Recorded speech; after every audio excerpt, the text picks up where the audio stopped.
aujourd'hui, je vais présenter en fait essentiellement ce livre, Histoire de la société domestique par Monseigneur Gaume, euh, essayer de voir un peu comment la relation entre famille, politique, christianisme et paganisme. Pourquoi présenter ça? Donc, bon, pour Olivier qui est là, c'est un peu la continuité de la conférence que j'ai pu faire ce matin ou hier soir en France sur le droit d'aînesse. Euh, alors, Monseigneur Gaume est vraiment très intéressant. Alors, premièrement, bon, évidemment, c'est pas un évêque, hein, c'est un prêtre qui a eu que Pie IX, que Pie IX a donné à ce prêtre donc le titre de Monseigneur enfin c'est un titre honorifique donc pour les œuvres qu'il faisait pour l'Église à l'époque, et donc il est né en 1809 et mort en 1879. Donc il a vécu le 19e siècle, tout le 19e siècle. Il est un enfant de la Restauration et il a vu à la fin de sa vie la fin des États pontificaux. C'est un donc il a été théologien, il a beaucoup écrit et il était engagé dans tous euh, euh, les combats de son époque.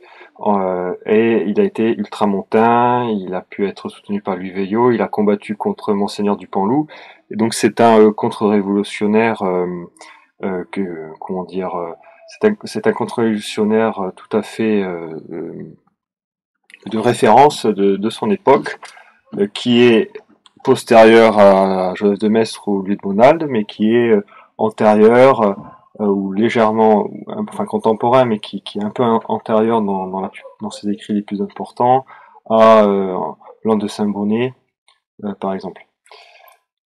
Euh, et donc dans ce livre, qui est peu connu, je pense, à l'heure actuelle, mais qui est excessivement d'actualité aujourd'hui, il va...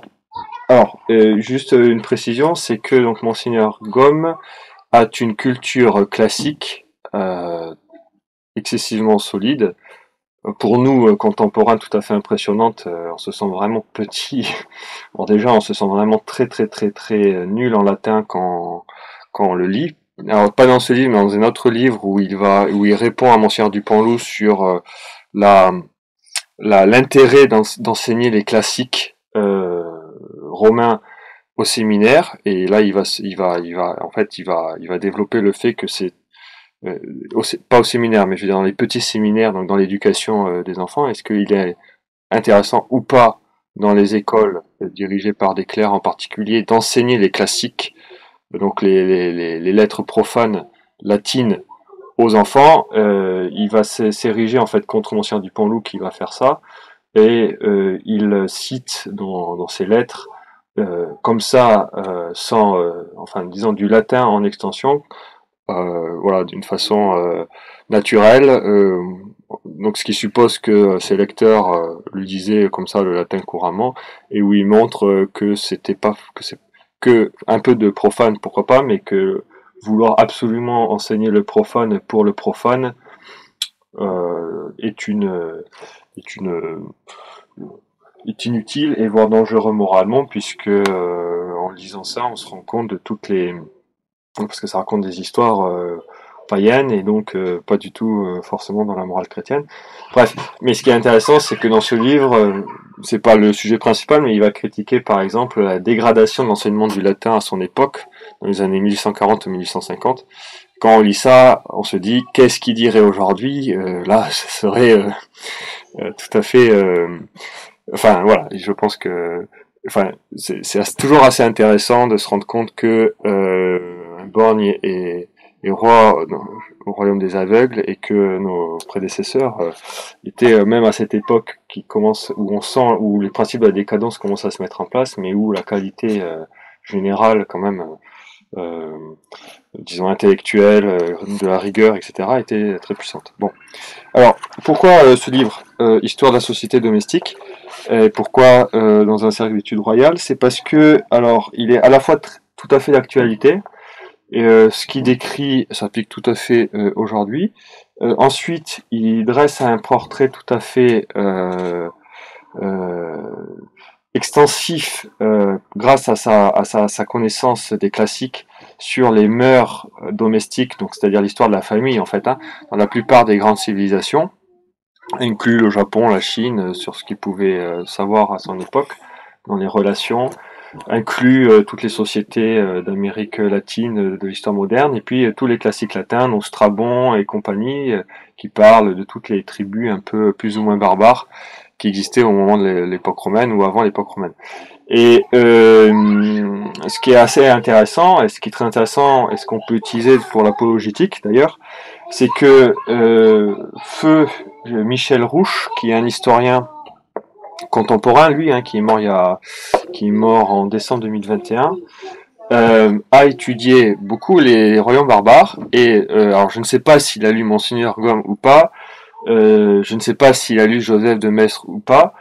Ce que j'ai lu de ce Michel Rouche, au départ, il est plutôt libéral. Enfin, disons il a fait sa carrière dans les années 70 et 80, donc il est issu un peu de cette époque-là. Mais dans ses conclusions, c'est un historien tout à fait rigoureux et il décrit tout à fait les mêmes choses que Monseigneur Gomme, c'est-à-dire que le paganisme est disons qu'on peut repérer d'un point de vue anthropologique les sociétés qu'on dit barbares du fait de le fonctionnement de leur famille, et plus la famille est en fait a des fonctionnements contre nature, plus les mœurs de la société elle-même et les institutions politiques de la société vont être, de notre point de vue, chrétien, qui connaît une société chrétienne, excessivement terrible. Et en particulier, il souligne l'opposition entre finalement que les sociétés barbares anciennes étaient matriarcales, et quand la société est matriarcale, ça rajoute encore plus dans, la dureté de ces institutions.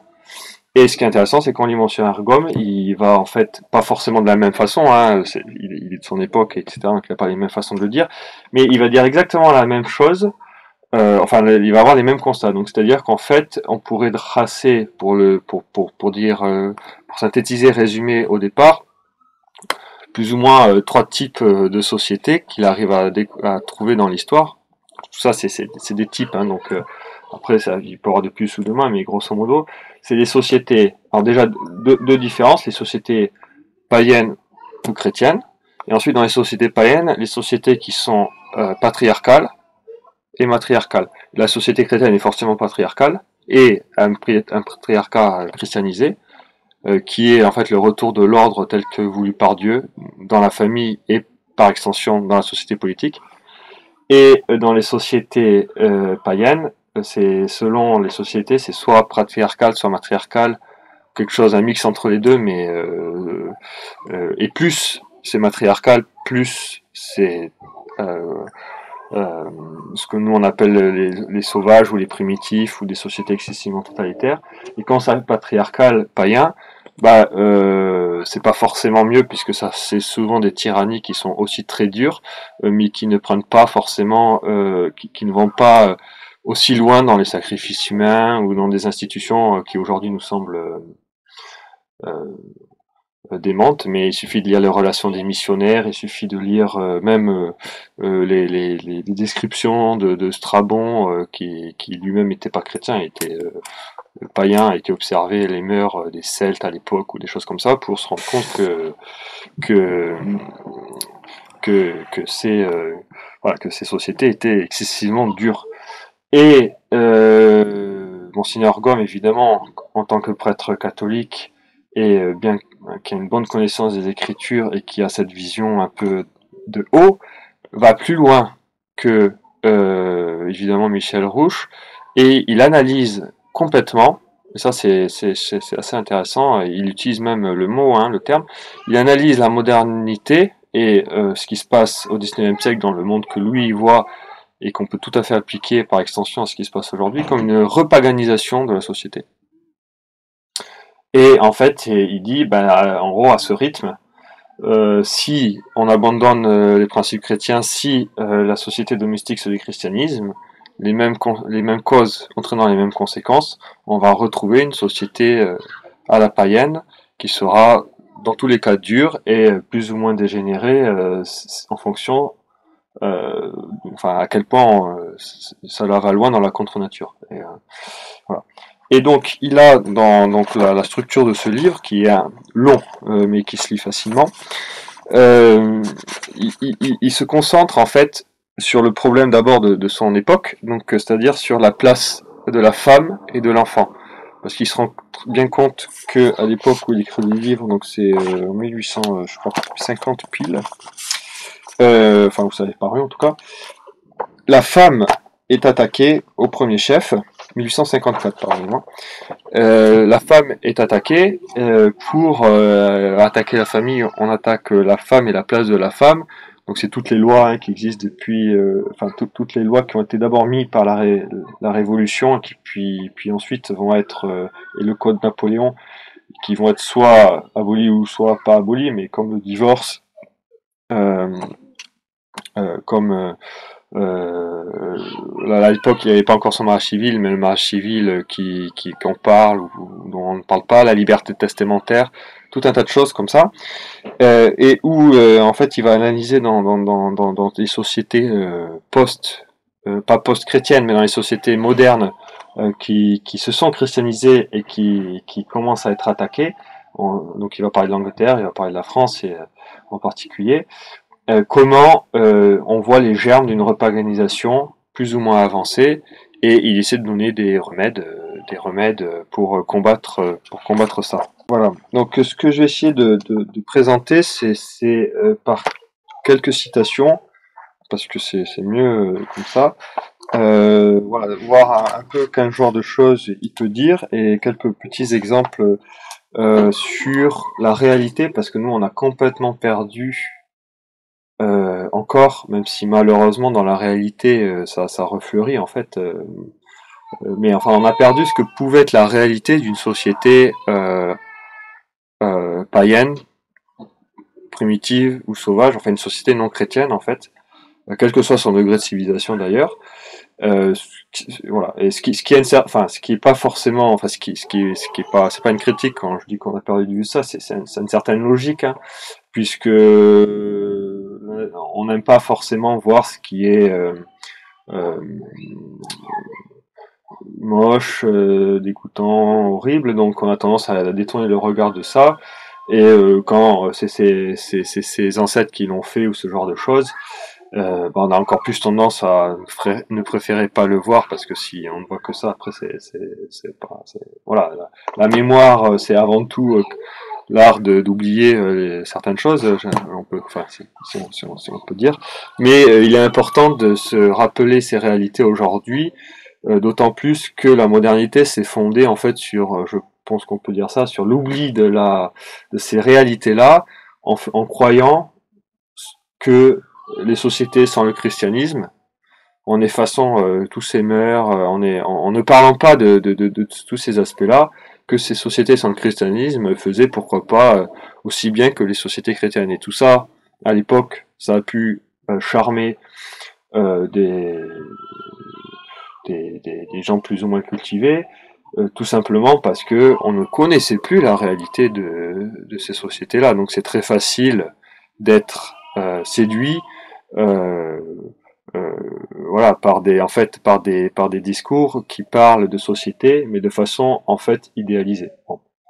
Et Monseigneur Gaume, au fond, dans ce livre-là, va remettre les points sur les i, sur en particulier la condition de la femme, la condition des enfants, la condition des esclaves, dans toutes les sociétés qui sont non chrétiennes. Et donc le mouvement de son livre, c'est une longue introduction sur donc d'abord il part en fait de son époque, donc sur d'une part rappeler rapidement le mariage chrétien, la famille chrétienne, le rôle de la femme et de l'homme, de la maison, des domestiques, et ensuite il va parler de l'affaissement de l'esprit chrétien et des dangers, en particulier sur la femme, en rappelant le rôle particulier de la femme dans la famille, dans la religion, et l'attaque, les dangers, à son époque sur l'attaque sur la femme en particulier.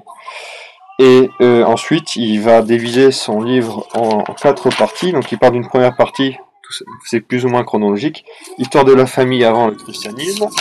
Une deuxième partie qui est histoire de la famille sous l'influence du christianisme, où il analyse comment l'avènement du christianisme va en fait complètement remettre en ordre tous les désordres qu'il a constatés dans la première partie. Une troisième partie où il analyse, et donc ça c'est un peu, on peut le voir comme un peu redondant par rapport à la première partie, mais en fait où il revoit les mœurs, les institutions désordonnées des civilisations païennes, mais dans l'époque moderne, donc c'est-à-dire dans les Amériques, en Océanie et en Asie, Chine, Inde, Corée, Japon. Et dans une quatrième partie, il va analyser plus précisément la dégradation de la famille en Europe à l'époque moderne. Il va parler de l'Angleterre, il va parler des philosophes, etc. Et il finit par les remèdes pour essayer de sauver la famille en France. Donc je vais commencer à lire une citation qui est assez tardive dans le livre, mais qui expose pourquoi il est si important. Parce que voilà, ce que j'aimerais souligner dans cette conférence, c'est que bon, ici nous sommes tous catholiques, donc pour nous c'est évident, et c'est évident, je pense que pour la plupart des catholiques quand même normaux en France, que il faut défendre la famille. Et ça, le combat pour la vie, le combat pour la famille, ce sont des combats assez marquants, enfin en tout cas marqueurs du combat des catholiques et qui souvent peuvent faire la différence, enfin qui permettent de reconnaître les catholiques ici et là. Et c'est quelque chose sur lequel on a continué d'insister, même après Vatican II et même les papes qui sur d'autres points de morale dogmatique ont pu être soit très flous ou soit arrêter d'en parler ou soit dire même parfois des erreurs. Enfin en tout cas sur le combat pour la famille, il y a une sorte de quand même consensus sur ce sujet-là. Voilà, que c'est clé de défendre la famille, de le faire en pratique aussi, mais de défendre la famille aussi dans la société politique, etc. Et ce que j'aimerais souligner ici, c'est que c'est effectivement vrai que la famille est essentielle à protéger. D'une part, tout simplement parce que c'est la volonté de Dieu et qu'il faut faire respecter les lois divines que Dieu a voulu pour la famille. Bon, ça c'est clair. Mais d'un point de vue politique, c'est aussi tout à fait important parce que la famille est la base de la société et la cellule de la société. Et ce que je disais tantôt, c'est que si on défend la famille, en fait, ça devient naturel d'être légitimiste, dans le sens où le roi c'est la famille des familles et c'est le modèle des familles. Donc, par extension, la politique c'est une grande histoire de famille en fait. Donc, voilà. Et ce que je voulais souligner ici, c'est que peut-être la faiblesse du combat contemporain par rapport à la famille et par rapport à toutes les histoires de vie, c'est de se cantonner à la simple protection, j'allais dire, des familles nucléaires, en oubliant le fait que la famille est le fondement de la société politique et que, par extension, depuis la famille, toute la société politique en fait va changer. Enfin, si la famille est traditionnelle, la société deviendra traditionnelle. Si la famille est révolutionnaire, la société deviendra révolutionnaire, et qu'on ne peut pas faire l'impasse. Enfin voilà, qu'il y a une certaine contradiction à l'heure aujourd'hui, ou plutôt oui, une contradiction, il y a un manque de cohérence. Si on veut protéger la famille d'un point de vue politique, on ne peut pas être autre chose en France, en tout cas, qu'au fond que royaliste, puisque comment voulez-vous dire oui, il faut faire une famille catholique et traditionnelle au niveau individuel, mais au niveau de l'État, là, non, là, la famille, elle peut ne plus exister, c'est pas grave. Voilà, en tirant les choses. Et donc là, je vais juste lire Monsieur Orgome sur cet aspect. Il dit ceci. Donc il parle de l'enfance. Il parle à son époque, il y avait un débat sur la majorité. La majorité qui était passée de 25 ans à 21 ans.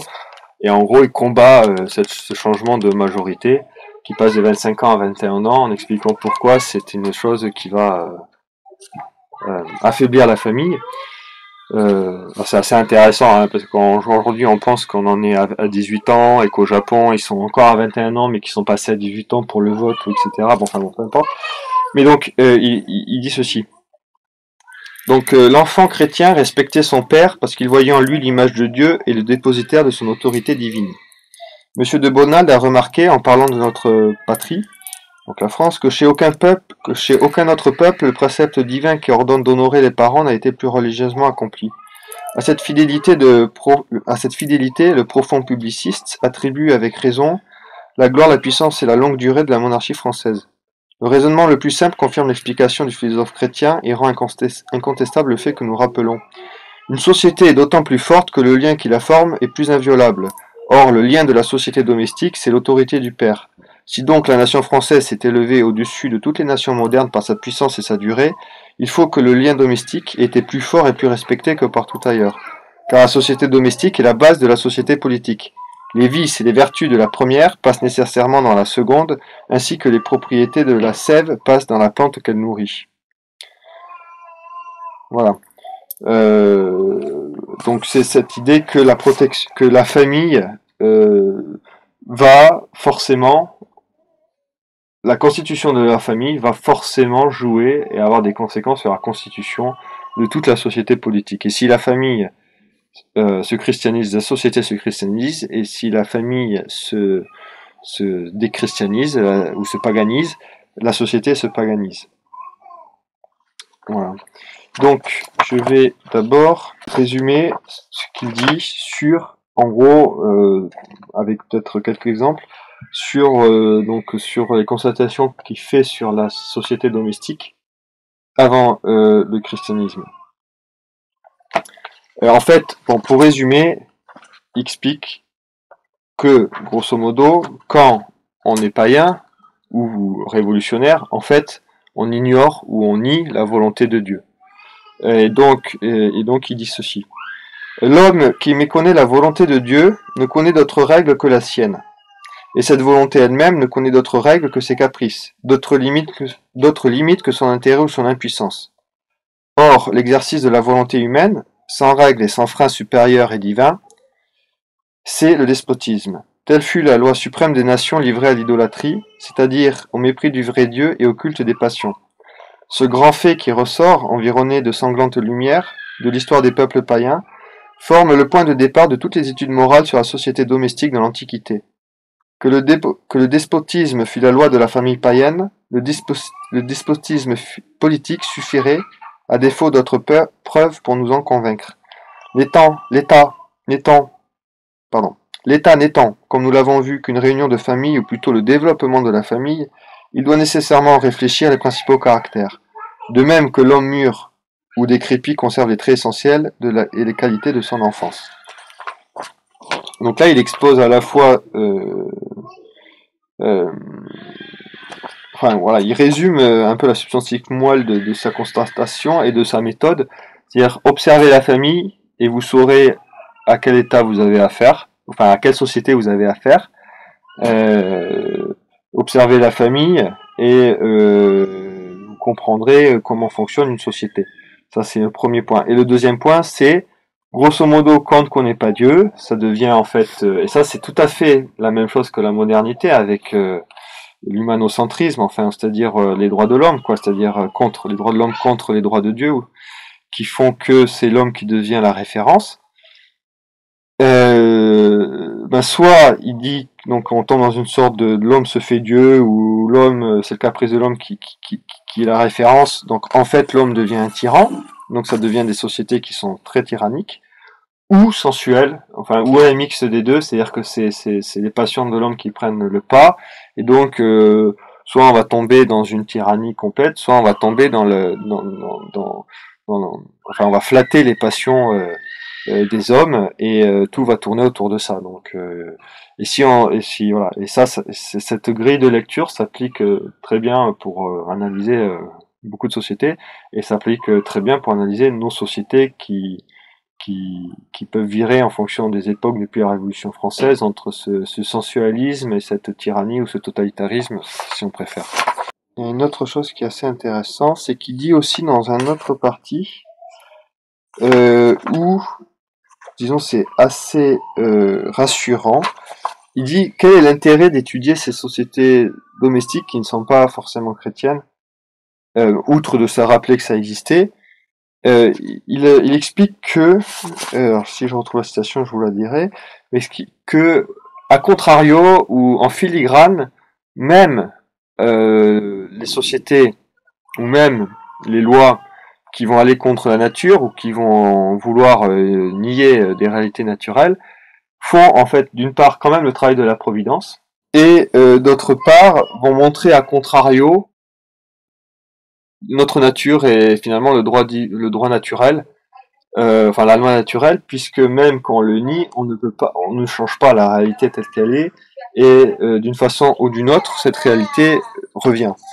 Je vais appliquer 3 points, peut-être 4 si on a le temps. C'est prendre d'une part d'abord la Rome antique, qui a été pendant très longtemps dans les études classiques vu comme le sommet de la civilisation païenne. On parle pas de la Rome christianisée par Constantin, mais on parle de l'idéalisation de la Rome antique, païenne, d'avant le Christ, et qui a effectivement eu un grand empire, etc. Et qui a été comparé peut-être à d'autres sociétés qu'on dit barbares, et avec raison, qui avaient des mœurs moins féroces que certains peuples celtes qui sacrifiaient les humains comme ça, ou d'autres ou à d'autres ailleurs. Mais ce qui est assez intéressant, c'est que même cette société, même cette civilisation qui est a priori une des plus brillantes que l'on connaisse dans l'Antiquité, était en fait excessivement dure et assez désordonnée. Et sur ça, il dit cela. Et voilà, c'est assez intéressant parce qu'on n'a pas l'habitude d'entendre ça, et c'est dit de façon assez oui, vous allez voir. Donc il parle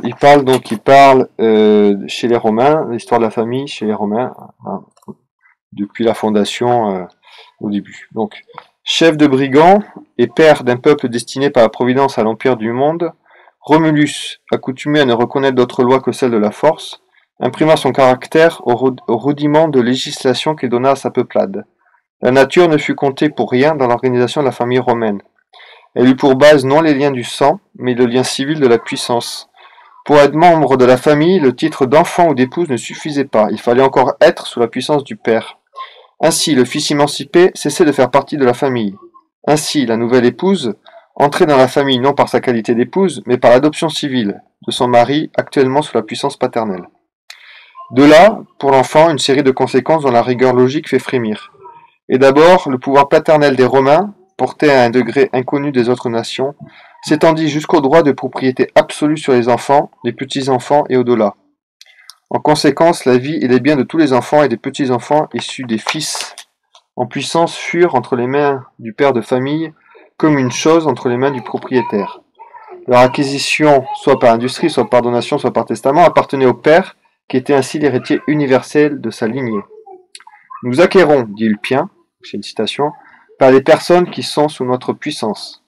Les commentateurs du droit romain expliquant ce texte ajoutent le père acquérait par son fils, les enfants héritaient pour leur père, et le père, s'ils avaient un pécule, en était l'héritier.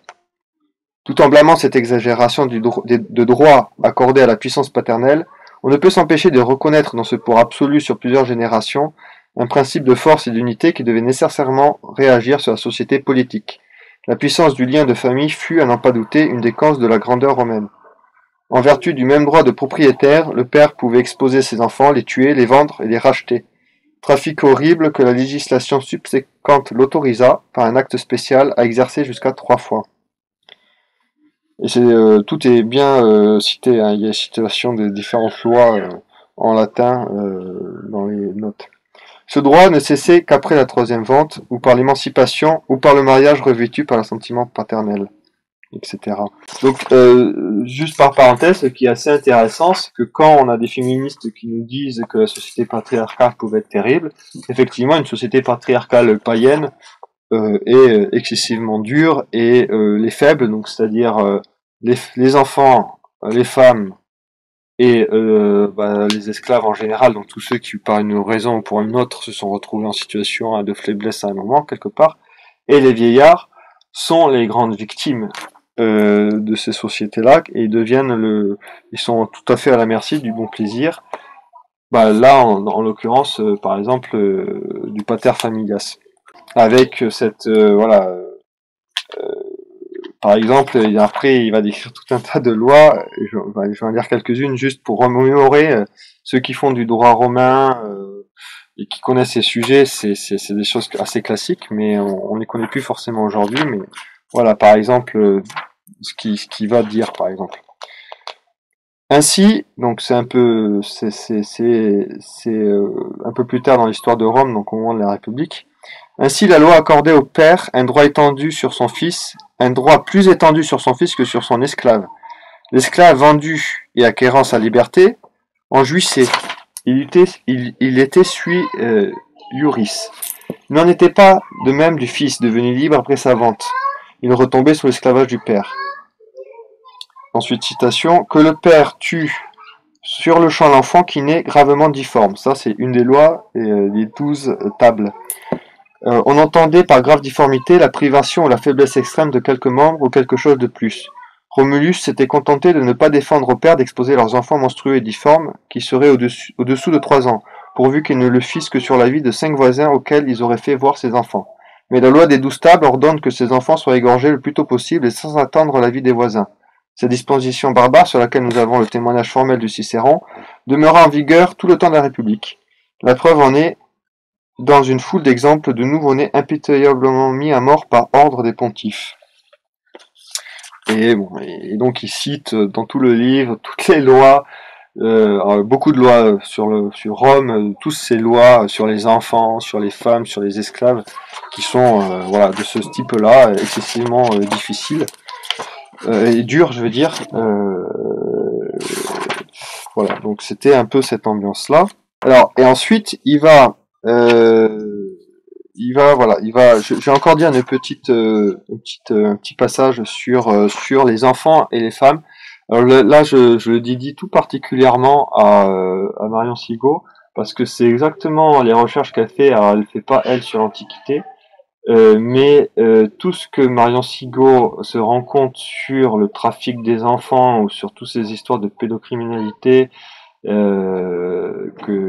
qui ressurgissent au moment de la modernité et qui ensuite jusqu'à aujourd'hui deviennent des réseaux encouragés quasiment par la loi, avec les lois qui autorisent le consentement des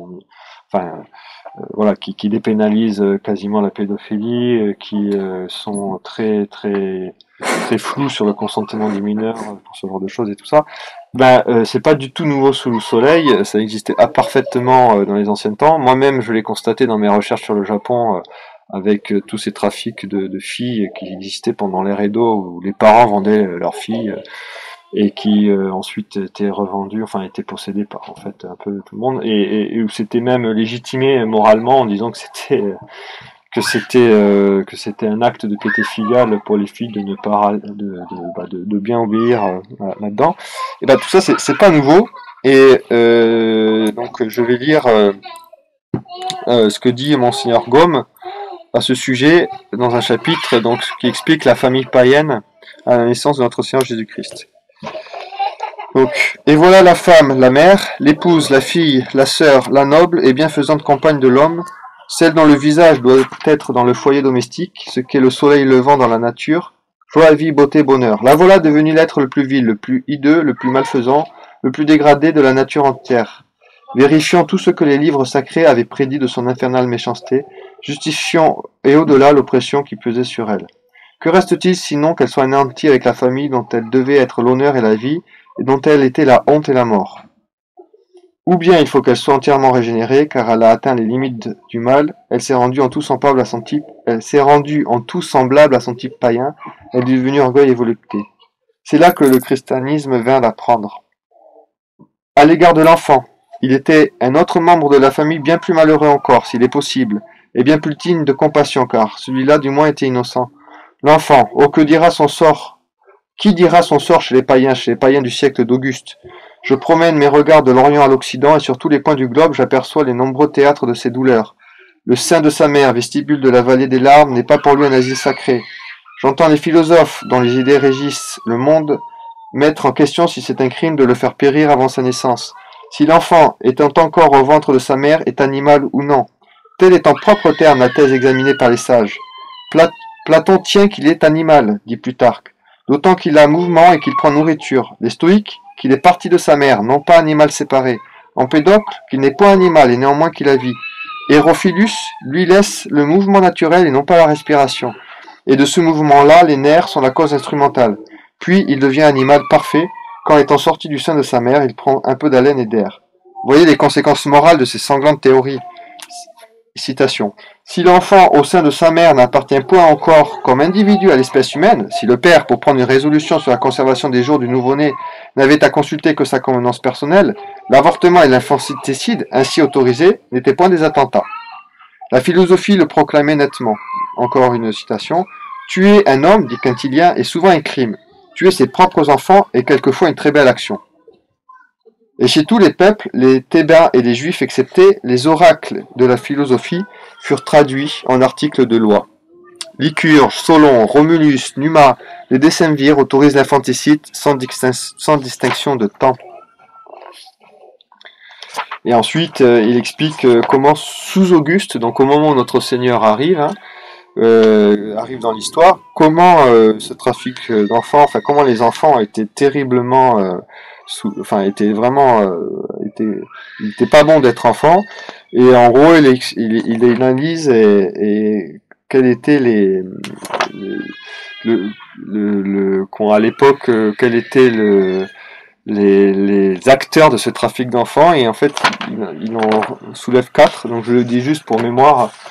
Il y avait donc les filles pour les lieux infâmes, comme il dit, donc on va pas s'étendre. Il y avait ensuite les enfants qui étaient enlevés, vendus, achetés pour les gladiateurs, par les maîtres de gladiateurs, ou marchands de gladiateurs, pour en faire des gladiateurs. Il y avait ensuite ceux qui étaient achetés, enlevés, ou tout ce que vous voulez, par les magiciens, parce qu'il y avait plein de superstitions voilà, sur ça. Et ensuite, le quatrième groupe qui pouvait les enlever, ou les acheter, plutôt les enlever vu leur ça, c'était les mendiants, pour en faire des mendiants. Donc voilà, tout ça, c'est des choses qui sont un peu terribles. Donc, ce qui conclut sur tout ça, c'est en fait, malgré les beaux discours, dans les sociétés quand même païennes, et là il prend la Rome qui était censée être la plus fantastique, la plus civilisée, la plus haute, nul esprit de famille, dureté, exigence d'une part, crainte et servilisme de l'autre. Ce qui est intéressant, et c'est là où c'est aussi très important, c'est que malgré cette réalité, ça n'a pas empêché certains philosophes, certains penseurs, certains sages, à avoir des beaux discours quand même, d'un point de vue de l'eau naturel, sur la famille ou sur l'esprit de famille et ce genre de choses. Mais ce qui souligne, c'est que même quand on peut trouver parfois de façon parcellaire, chez les sages ou chez les philosophes, des choses sensées sur la famille ou sur les devoirs du père, de la mère ou des enfants, voire qu'il faut, protéger l'innocence ou ce genre de choses. En fait, c'est jamais appliqué. C'est ça la chose, c'est que c'est jamais appliqué. Et c'est jamais appliqué. Et ça, ça va évidemment beaucoup moins loin même dans les paroles que ce que dit l'enseignement du christianisme, mais en plus, c'est jamais appliqué. Donc, on peut pas utiliser ces quelques bribes pour pouvoir essayer de sauver des institutions qui sont foncièrement désordonnées. Pas par la faute forcément des gens qui l'ont vécu, hein, puisque les païens ne connaissaient pas notre Seigneur, quoi. C'était pas leur faute forcément, mais ça change pas la réalité, voilà, et les conséquences. Et ensuite, pour finir et pour quand même mettre une touche un peu plus positive, en fait, il analyse ensuite toute la christianisation. Et ça, c'est la partie très d'une part enthousiasmante, qui quand même console beaucoup, et où on se rend compte à quel point le christianisme, enfin voilà, notre Seigneur Jésus-Christ et la charité, enfin, passé partout. Et demain c'est la fête du Christ roi, donc c'est peut-être une bonne, voilà, ça va être particulièrement pour cette fête, c'est remettre le Christ partout dans la société politique. Ça a des effets concrets. Il suffit de faire un peu d'histoire pour s'en rendre compte. Et il prend des exemples précis, et il prend les exemples en fait esclaves, femmes, enfants, et sur les trois, il va prendre toutes les lois chrétiennes depuis le début, depuis le départ, depuis la Didaché, et comment les papes, même quand il y a eu les martyrs, même quand la société politique n'était pas encore chrétienne, donc quand on n'avait pas encore les Constantins, quand on avait encore des païens, que dès le départ, ça c'est constaté par Michel Rouche, c'est constaté par Jean de Metz, c'est constaté par par des historiens anciens, nouveaux, etc. Il suffit de faire un peu d'histoire du droit pour s'en rendre compte. C'est que, par exemple, ce que je disais tout à l'heure de l'Église qui va protéger la famille, en particulier les enfants, et en particulier la femme, et en particulier les esclaves, c'est dès le départ, et c'est très fort, c'est-à-dire qu'il y a une interdiction pour les chrétiens d'abandonner, de tuer leurs enfants, d'avorter, et ça c'est le premier texte de loi que l'on connaît chrétien, enfin qui est plutôt de la discipline ecclésiastique, si on veut, la didaché, ou la didaké, c'est plutôt la didaké, je pense que ça se prononce à la grecque, qui est une compilation de discipline ecclésiastique et de certaines lois qui est appliquée aux chrétiens, mais dans la communauté chrétienne, il est interdit de faire de l'infanticide et de faire de l'avortement. Ce qui prouve d'une part que ça existait, qu'il fallait faire une loi pour qu'il fallait le redire clairement pour l'en empêcher, et que dès le départ, on combat sur ce terrain-là. Et ensuite, il explique aussi, l'esclavage disparaît, et que à la fin, ça va donner nos sociétés chrétiennes du Moyen Âge flamboyant que l'on connaît, où il n'y a plus d'esclaves. Et donc il va dire, je vais quand même peut-être juste lire ce passage parce que c'est pas mal. Après diverses fluctuations dues à la lutte encore très vive du paganisme et du christianisme, donc il parle après Constantin. Voilà, c'est ça. Je vais d'abord parler de Constantin. Donc Constantin, qu'est-ce qu'il a fait pour réhabiliter cet être si intéressant et si faible, donc l'enfant? Constantin met au nombre des crimes sociaux tout ce qui atteint la vie ou la liberté du nouveau-né. Afin de sanctionner cette loi, alors si nécessaire par la terrible peine du talion, il étend le châtiment du parricide au père qui tue son enfant. Ses successeurs déclarent digne de mort quiconque oserait attenter à la vie de cet être naguère si méprisable et aujourd'hui devenu respectable aux yeux des rois, depuis qu'il est devenu sacré aux yeux de Dieu même. Donc là, on a d'un point de vue légal un retournement de situation. Avant, dans le monde païen, le père pouvait faire ce qu'il voulait avec ses enfants, grosso modo, les tuer, l'avortement c'était pas un problème, de toute façon c'était pas un homme, etc. Et Constantin passe des lois qui, quand même, c'est immense quand on réfléchit, qui appliquent les châtiments de parricide au père qui voudrait tuer son nouveau-né. Voilà. Donc c'était pas des petites mesures, hein, c'était des mesures excessivement musclées. La christianisation de la société s'est faite aussi par des mesures fermes et intransigeantes de princes très chrétiens, quoi, qui n'hésitaient pas à affirmer les principes de façon très claire et à les protéger de façon légitime par des lois, quoi. Voilà, et donc je vais sauter, mais pour ce qui est de l'esclave, en fait, il analyse comment le christianisme va abolir l'esclavage indirectement en faisant en sorte que toute personne qui devient baptisée sera à un moment, en fait, in extenso affranchi et qui va se fonder au départ sur le fait que le baptisé devient un frère. Donc en fait, la domesticité, telle qu'on la connaît en monde chrétien et qu'on connaît dans toutes nos œuvres de littérature un peu anciennes et telle qu'on peut la voir au Moyen-Âge et tout ça, va remplacer l'esclavage et ça va être aussi intégré en droit. Ça, c'est quelque chose de bien connu en droit, en droit de l'Ancien Régime. C'est ceci. Bientôt, alors, ne les cite pas encore, mais je le cite quand même parce que c'est quand même intéressant. Bientôt, à la gloire éternelle de notre patrie, la maxime évangélique de l'égalité humaine devant Dieu deviendra une loi sacrée du plus beau royaume après celui du ciel. Et là, il cite, ça c'est le droit coutumier, toute personne sont franches en ce royaume, donc la France, et sitôt qu'une personne a atteint la marche, dit celui, se faisant baptiser, il est affranchi. Voilà, c'est tiré des coutumes qui ont été rassemblées par Loisel, et ces principes de l'ancien droit étaient appliqués pendant tout l'ancien régime, et le seul moment où il y a eu des exceptions, où il n'a pas été appliqué, c'est à partir des années 1750, où, de façon exceptionnelle, certains esclavagistes outre-mer pouvaient, si c'était pour moins de 3 mois, pouvaient passer en France avec des esclaves sans que les esclaves soient automatiquement affranchis si c'était pour moins de 3 mois.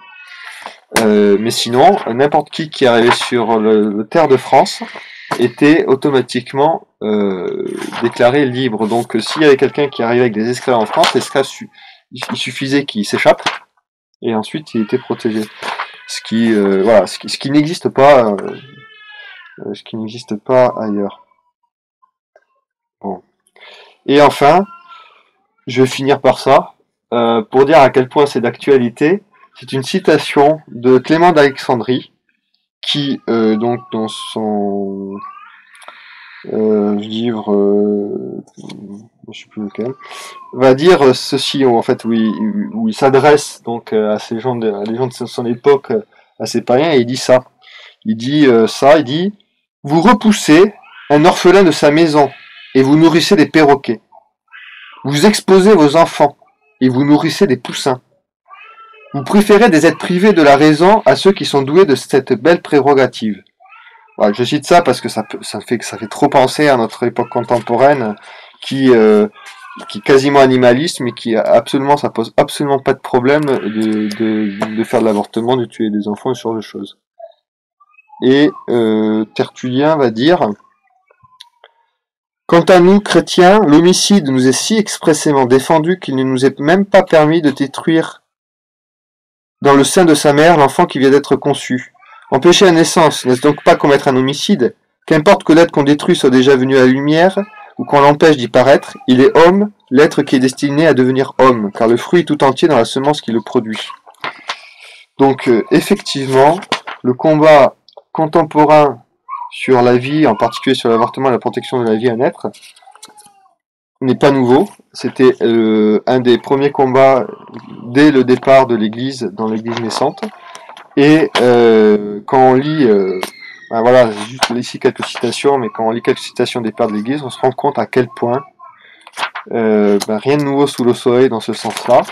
Et il est urgent donc de continuer ce combat évidemment, mais nous de nous replonger dans les pères de l'Église et de bien connaître la réalité, pas forcément tout, mais de connaître ces réalités de ces sociétés qui ne sont plus chrétiennes, pour d'une part savoir ce qui nous attend et savoir l'expliquer à ceux qui pensent qu'il n'y a pas de problème, ce qui nous attend si on continue à ce rythme, et voilà, parce que c'est quand même assez repoussant, et retrouver dans l'Église, à travers l'histoire, les moyens qu'elle a utilisés, comment elle a fait, appuyer sur le temporel, dès que les princes sont devenus chrétiens, pour ancrer, protéger les principes chrétiens et la loi divine, pour l'honneur de Dieu et pour le salut des âmes.